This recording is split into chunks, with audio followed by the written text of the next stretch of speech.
नमस्कार दोस्तों, आज मैं आपको छठ व्रत की कहानी सुनाने जा रही हूँ। प्रेम से बोलिए छठी मैया की जय हो, सूर्य भगवान की जय हो।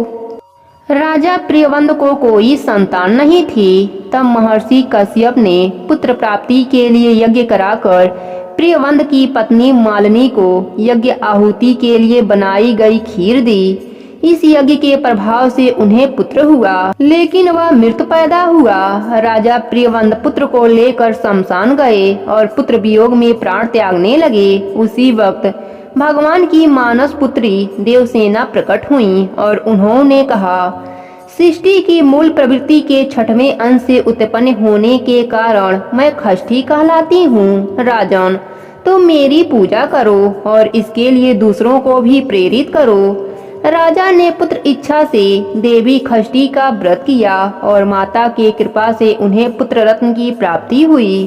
केशवपुर के राजा कृष्णदेव बहुत धार्मिक प्रवृत्ति के थे। राजा अपने राज्य से गुजरने वाली हर साधु मंडली की खूब आवभगत किया करते थे।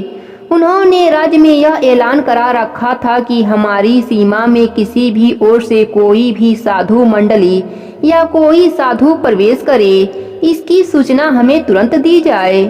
केशवपुर में खूब खुशहाली थी। राज्य में चारों ओर राम राज्य जैसा वातावरण था।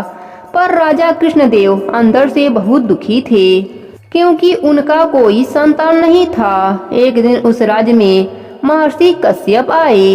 राजा का हाल जानकर उन्होंने यज्ञ करने की सलाह दी। राजा कृष्णदेव और उनकी पत्नी ने मिलकर यज्ञ कराया, जिसके प्रभाव से उनको 9 माह के बाद पुत्र पैदा हुआ, लेकिन उसकी मृत्यु हो गई। पुत्र की अंतिम संस्कार करने के बाद राजा बहुत दुखी रहने लगे। वह आत्महत्या के बारे में सोचने लगे। एक दिन वह अपना शरीर समाप्त करने की इच्छा से जंगल की तरफ जाने लगे। तभी वहां एक तेजस्वी स्त्री प्रकट हुई।